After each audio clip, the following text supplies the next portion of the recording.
नमस्कार दोस्तों, मेरा नाम है प्रीति और आप देखना शुरू कर चुके हैं राजस्थान संवाद की खास पेशकश निर्दलीय संवाद। आज हम एक महत्वपूर्ण विषय पर चर्चा करने जा रहे हैं। वो है छोटे मोटे वोट बैंक वाले समुदायों के उम्मीदवारों के लिए निर्दलीय उम्मीदवार के रूप में चुनाव लड़ने के अवसर पर आज हम बात करने वाले हैं। जैसा कि आप जानते हैं कि हमारे देश में चुनाव में आमतौर पर 2 या 3 प्रमुख राजनीतिक दल के उम्मीदवार ही चुनाव लड़ते हैं। इन दलों के उम्मीदवार अक्सर वोटर्स की पसंद नहीं होते हैं। ऐसे में कई बार वोटर्स निर्दलीय उम्मीदवार को अपना वोट दे देते हैं। निर्दलीय उम्मीदवार वे उम्मीदवार होते हैं जो किसी राजनीतिक दल से संबंधित नहीं होते हैं, वे अपने दम पर ही चुनाव लड़ते हैं। निर्दलीय उम्मीदवार में कई फायदे होते हैं, जिनमें से एक ये है कि वे छोटे मोटे वोट बैंक वाले समुदायों के उम्मीदवारों के लिए चुनाव लड़ने का अवसर प्रदान करते हैं।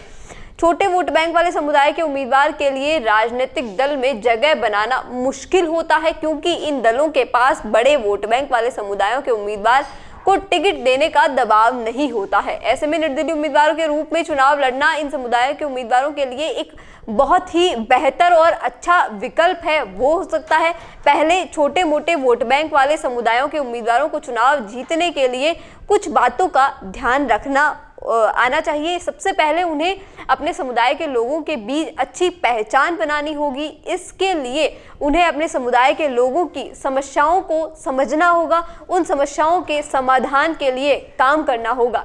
दूसरा, उन्हें अपने समुदाय के बाहर के लोगों के सभी संपर्क पर काम करना होगा। उन्हें अपने विचारों और योजनाओं को लोगों तक पहुंचाना होगा। तीसरा, उन्हें चुनाव लड़ने के लिए पर्याप्त धनराशि जुटानी होगी। इसके लिए उन्हें अपने समुदाय के लोगों की मदद भी लेनी चाहिए। अगर छोटे मोटे वोट बैंक वाले समुदाय के उम्मीदवार इन बातों को ध्यान रखते हैं तो वे चुनाव जीतने की पूरी संभावनाएं बढ़ा सकते हैं। अब इसमें कुछ एग्जाम्पल की बात अगर मैं करूं, आपको बताना चाहूं कि 2019 के लोकसभा चुनाव में महाराष्ट्र के नासिक जिले के रहने वाले एक आदिवासी नेता राजू सेट्टी निर्दलीय उम्मीदवार के रूप में चुनाव जीते। उन्होंने अपने चुनाव प्रचार में आदिवासी समुदाय के समस्याओं को उठाया, उन समस्याओं के समाधान के लिए काम करने का वादा भी किया।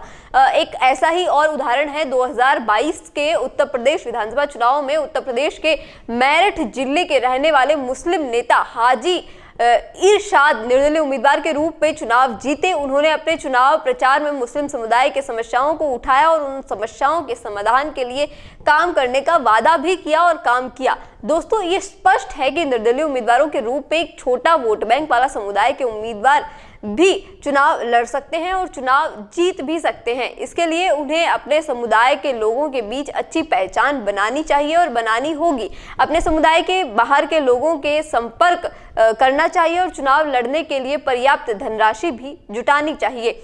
बाकी आप हमें अपनी राय भी बता सकते हैं कि आपको क्या लगता है कि निर्दलीय उम्मीदवार के लिए चुनाव लड़ना कितना बेहतर हो सकता है और क्या साबित हो सकता है और किन बातों का निर्दलीय उम्मीदवार को ध्यान रखना चाहिए। धन्यवाद। ऐसी ही और खबरों के लिए जुड़े रहिए राजस्थान संवाद के साथ।